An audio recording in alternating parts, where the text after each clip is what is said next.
Hello guys. In this video, I'm starting a new series of videos in which I will clearly discuss all the one-liners, like the question and the answer which has been come in neat.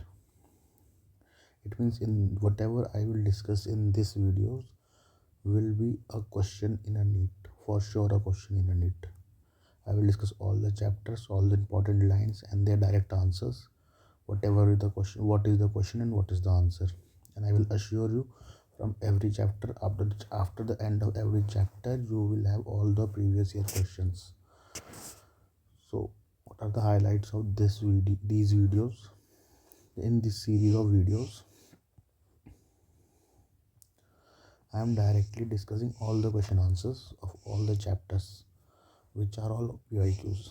The very important thing is which are all PYQs. All the questions which I will discuss here is a PYQ.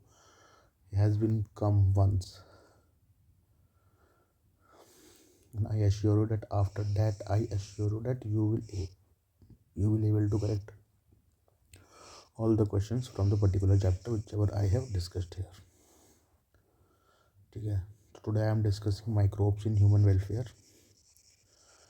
I ended this chapter on the in my previous video, NCRT line by line, and now I am discussing all the important points, important words, and important full forms in question and answer format. Exact crux what is there in the chapter in this videos. On an average, 1 to 2 question comes from this chapter. After this video, you will be able to correct those 1 to 2 question, and 1 to 2 question means 4 to 8 marks, and 1 marks in NEET is equal to 1000 rank. It simply means 4 to 8 marks means around 4000 to 8000 rank. Best of luck, and let's start.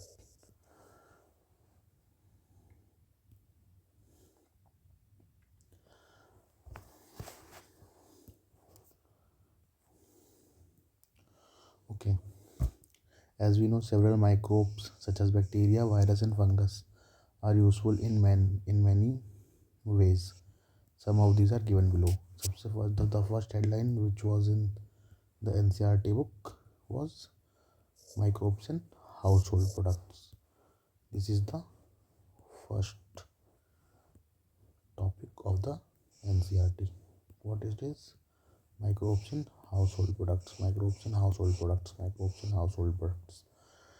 So microbes in household products. The first microbe which was there was lactobacillus. We all know. We read lactobacillus local, and we also known as lab, lactic acid bacteria. So what is the full form of lab? This is lactic acid bacteria. What it do? It convert milk to curd by producing acid and coagulate partially digested milk protein. कैसे करता है ये? By convert milk to curd by producing acid that coagulate it partially digest milk protein. Fresh milk can be converted to curd by adding some curd containing lactic acid bacillus. It also increases B12 of curd in stomach. Lab helps in checking the pathogens. So what are the roles of lactic acid bacteria? First, convert milk to curd, and also check pathogenic bacteria in stomach. Okay.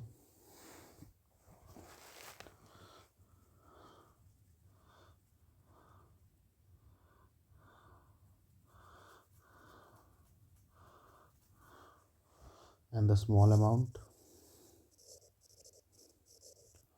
of curd added is called, what it is called? Inoculum.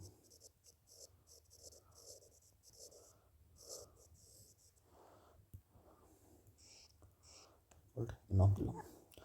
Bacteria fermenters. Anaerobic respiration in dough is used for making food such as dosa and idli. The puffed up appearance of due to CO2. Puffed up appearance is due to CO2. Puffed up appearance is due to CO2. Okay, Baker's yeast. Name Saccharomyces cerevisiae. What it is? A fungus. Make bread from fermenting dough. Toddy, which is a traditional drink from fermenting plant sap.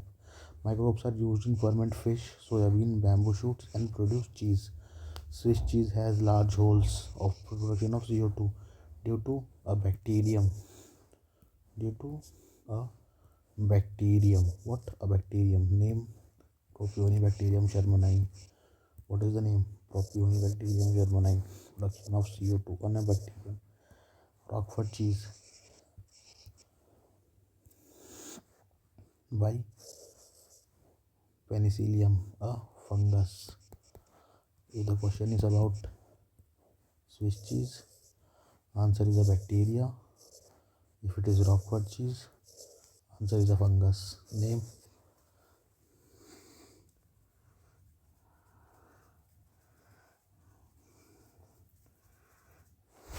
Now, microbes in industrial products. Production of barbages, antibiotics, and on industrial scale require growth of microbes in very large vessel. So the vessel is called fermenters. What those vessels called? Fermenters. What those large vessels called? Fermenters. Large vessels called fermenters. Now first we will see barbages. We have seen two types of barbages. Exactly. First, who converts?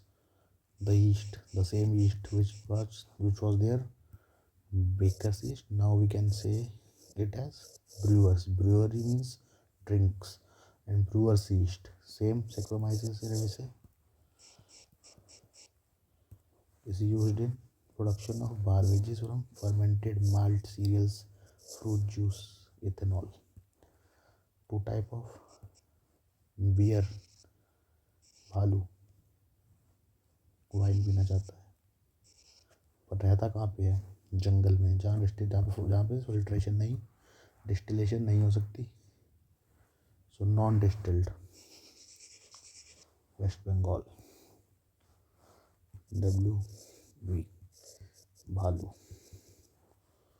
Other than these, whiskey, brandy and rum, gin are distilled. The question will come as which of the following is distilled and which is non-distilled. You have to run non-distilled. कौन सी? Beer.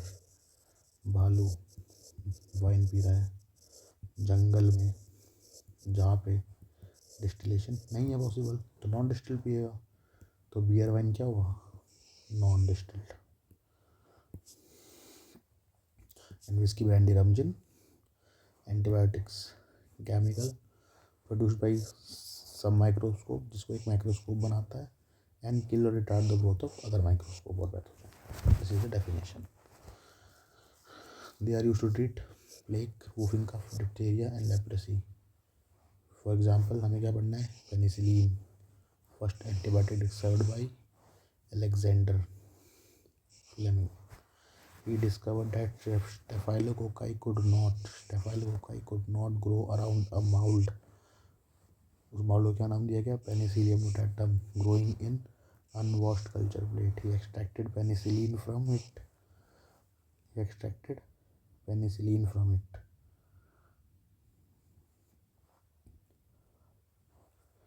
And then उसके अलावा और दो scientist, Ernest Chain and Howard Florey, establish the potentials of antibiotics. तो ढूंढा किसने? Fleming ने. Potential किसने बताया? अर्नेस्ट और फ्लोरी ने. तो इसलिए नोबेल प्राइज किसको मिला? तीनों को मिला. नोबेल प्राइज किसको मिला? तीनों को मिला. नोबेल प्राइज किसको मिला? तीनों को.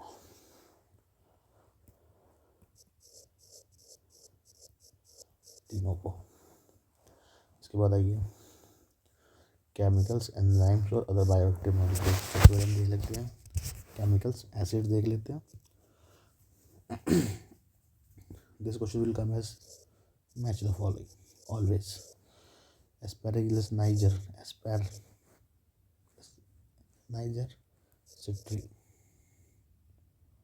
Citric acid. Acetobacter aceti acetic acid. Clostridium butylicum butylic acid, Lactobacillus, lactic acid. तो बस याद क्या करना है, इसमें 4 हैं, 3 तो याद ही है। लैक्ट, लैक्टिक, बुटाई, बुटाइरिक, एसिटिक। याद क्या करना है इसमें कि एस्पेरेगस नाइजर क्या है, fungus, Acetobacter bacteria, Clostridium butyricum bacteria, Lactobacillus bacteria. सिर्फ एक ही फंगस है, कौन, एस्पेरगिलस नाइजर। बाकी सब क्या है, बैक्टीरिया। एल्कोहल हमने पढ़ा, yeast, Saccharomyces cerevisiae. Enzymes, first enzyme is lipase. कहाँ काम आता है, डिटर्जेंट फॉर्मुलेशंस में, ऑयल स्टेन्स की ग्रीस को हटाने में। पैक्टिनेज और प्रोटीज कहाँ पे, bottle juices, clarify bottle juices. Streptokinase, most important, streptokinase.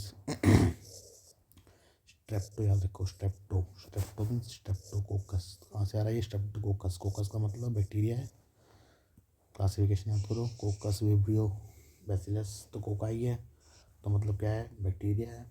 तो स्ट्रेप्टोकाइनेस किससे निकल रहा है, एक बैक्टीरिया से, जो कि क्या है, इसका नाम है स्ट्रेप्टोकोकस। और ये यूज़ कहाँ पे होता है, as a clot buster. Clot buster, clot buster का मतलब ब्लड है, क्लॉट बन गया है, फ्लो रुक रहा है, तो इसको जाके तोड़ेगा ताकि ये एरिया क्लीन हो सके और एयर वाटर ब्लड का फ्लो नॉर्मल हो सके। तो it is a clot buster. Remove clot from blood vessels. In which disease, myocardial infection. Which disease, myocardial infection.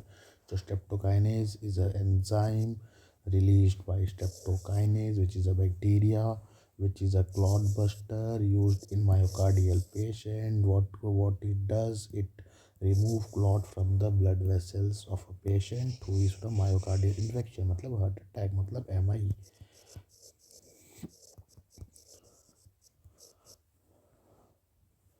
Another enzyme, cyclosporin A. What is from where we get it? We get it from trichoderma polysporum, which is a fungus. अभी तक हमने 2 fungus पढ़े हैं ऊपर से लेके अभी तक। एक हमने पढ़ा था Aspergillus niger, and other fungus which is trichoderma polysporum. What is it is a immunosuppressive agent. Immune system को सप्रेस करता है ताकि ऑर्गन ट्रांसप्लांटेशन ठीक से हो सके। तो other thing is cyclosporin A, which we get from Trichoderma polysporum, which is an immunosuppressive agent in patient with patient transplantation. Statins. What are statins?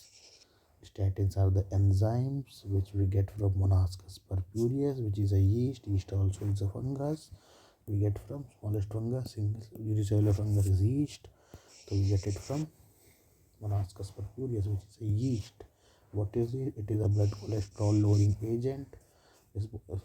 Inhibit the enzyme responsible synthesis of cholesterol. अगला हमने क्या पढ़ा, statin, जो कहाँ से मिलता है हमें, मोनास्कस परप्यूरियस से मिलता है। किससे मिलता है हमें, मोनास्कस परप्यूरियस से, जो क्या है, एक यीस्ट है। क्या है, ब्लड कोलेस्ट्रॉल लेवरिंग एजेंट है। कैसे करता है, इनहिबिट कर देता है उस एंजाइम को, जो एंजाइम रिस्पॉन्सिबल है कोलेस्ट्रॉल सिंथेसिस के लिए।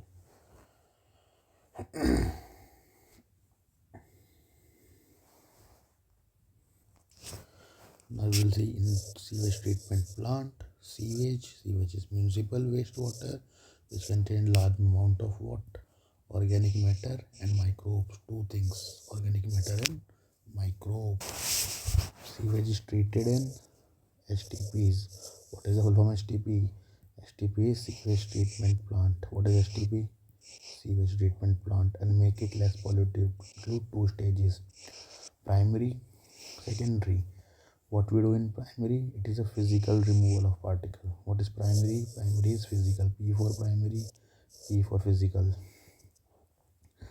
By filtration, sedimentation, and the settled solid form, primary sludge. After sedimentation, 2 things we get. One thing which is settled down, one thing which floats. Settled part is primary sludge and floating part is primary effluent. Okay guys, after sedimentation we get 2 parts.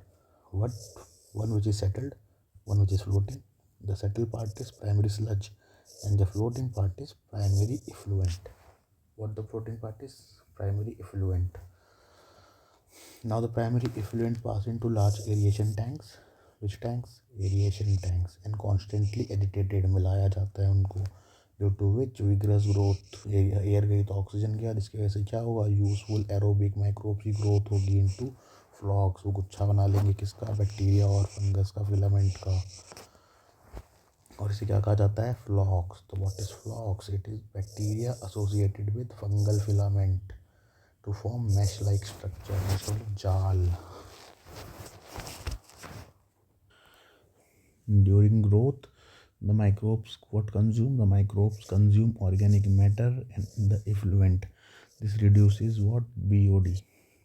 Very important question. Full form of BOD. BOD is biochemical oxygen demand of the effluent. What is अगर biochemical oxygen demand जितनी ज़्यादा, pollution ज़्यादा, BOD कम, pollution कम। ठीक है, यहाँ पे क्या हो रहा है, BOD डिक्रीज हो रही है, मतलब पॉल्यूशन कम हो रहा है। What is BOD? BOD is the amount of oxygen consumed by bacteria.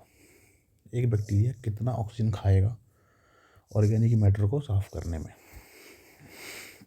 1 litre पानी में।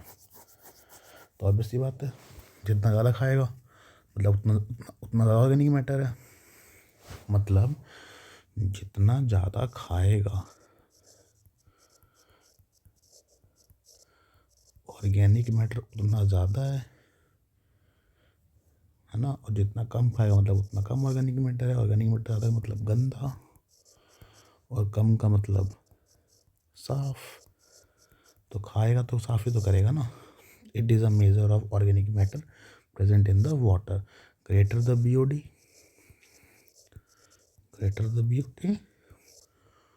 पॉल्यूशन ज़्यादा।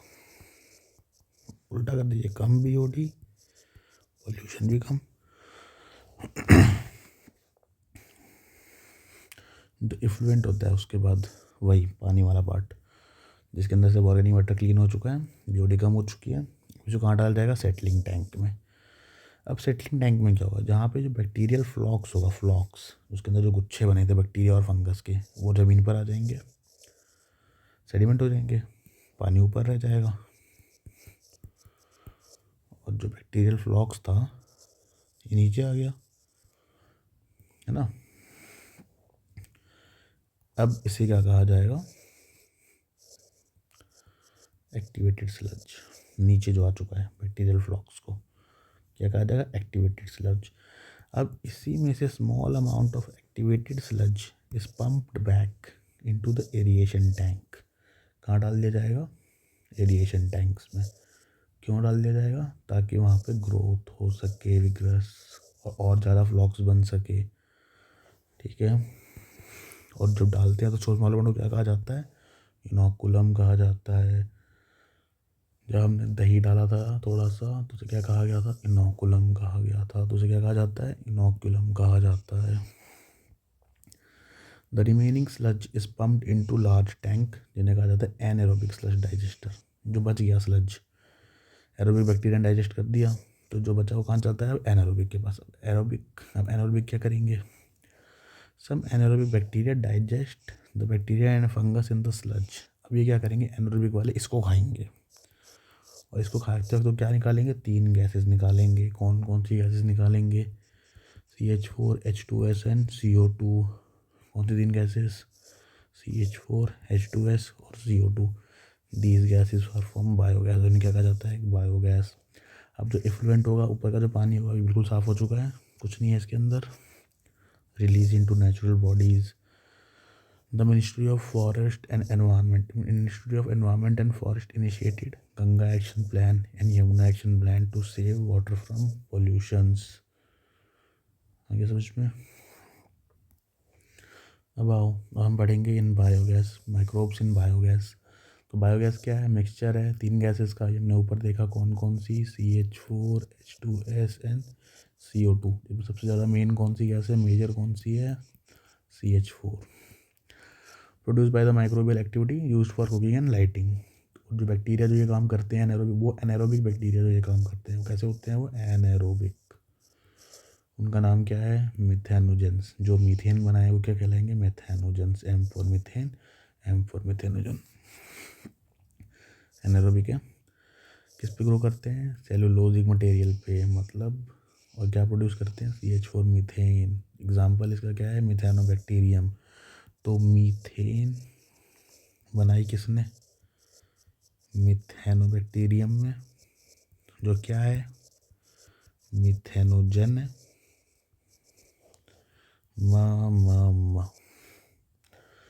Methanobacterium is found in anaerobic sludge, अभी हमने ऊपर देखा था। और रूमन ऑफ कैटल, मतलब गाय भैंस के पेट में भी मिलता है। क्यों? क्योंकि गाय भैंस क्या खाती हैं? घास फूस। घास फूस में क्या होता है? सेलुलोज। और सेलुलोजिक मटेरियल को क्या करता है? ये डाइजेस्ट करता है। ऊपर हमने पढ़ा कौन सा मटेरियल को डाइजेस्ट करता है? ये सेलुलोजिक मटेरियल को। और वो क्या खाते हैं? कैटल क्या खाते हैं? प्लांट्स। और प्लांट्स किसका बना होता है? सेलुलोज का बना होता है।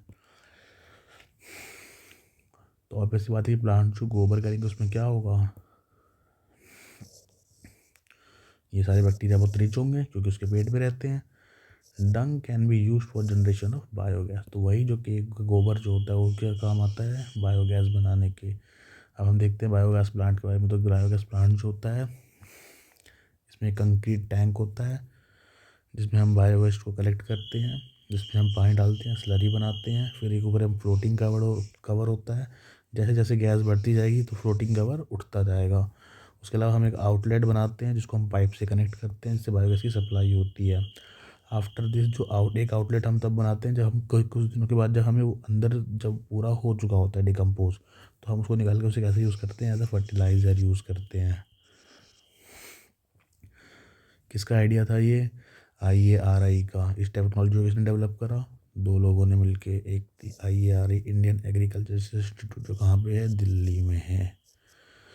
और उसके अलावा KVIC, जो कि khadi and village industries commission. क्या नाम है इसका? Khadi and village industries commission. बहुत इंपॉर्टेंट डेफिनेशन। यहाँ पढ़ाई की हर एक चीज़ क्वेश्चन है जो आ चुकी है। आप इसके बाद जाके प्रीवियस ईयर देख लीजिए, सब क्वेश्चन इस पर से मिल जाएंगे आपको। अब हम देखेंगे as microbes as bio control agents. तो बायो कंट्रोल का मतलब क्या है? Bio control is the use of biological matter for controlling plant disease and pest. Plant को बचाना और पेस्ट के बायो कंट्रोल में से बायोलॉजिकल मेथड्स का यूज़ करके। इसका पहला example lady bird beetle. Lady bird beetle क्या करती है? ये एफिड से बचाती है। और ड्रैगन फ्लाई किससे बचाती है? मॉस्किटोज से बचाती है।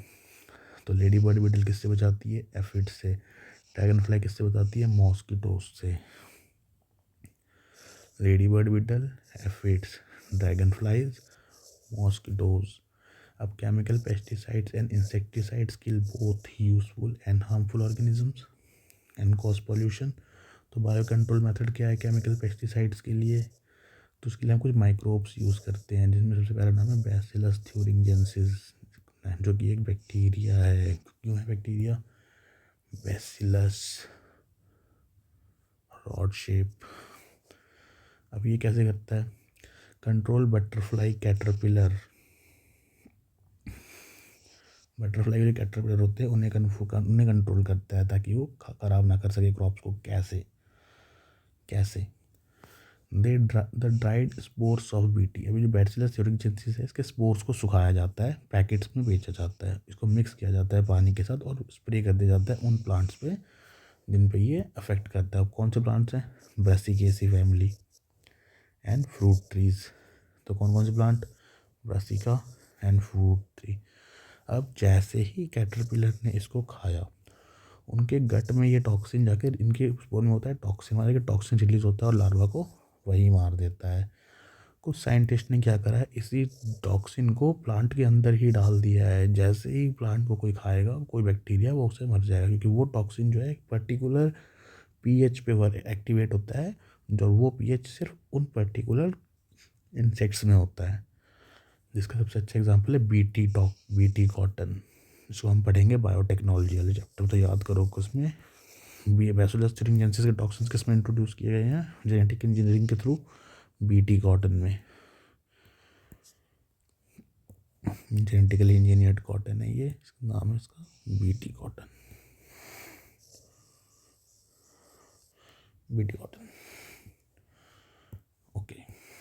नाउ उसके अलावा Trichoderma species, which species? Trichoderma, these are free livings present in root ecosystem. These are free living and present in root ecosystem. कहाँ पे present है ये? रूट में. They control several plant pathogens. ठीक है, इनके एग्जाम्पल्स क्या हैं?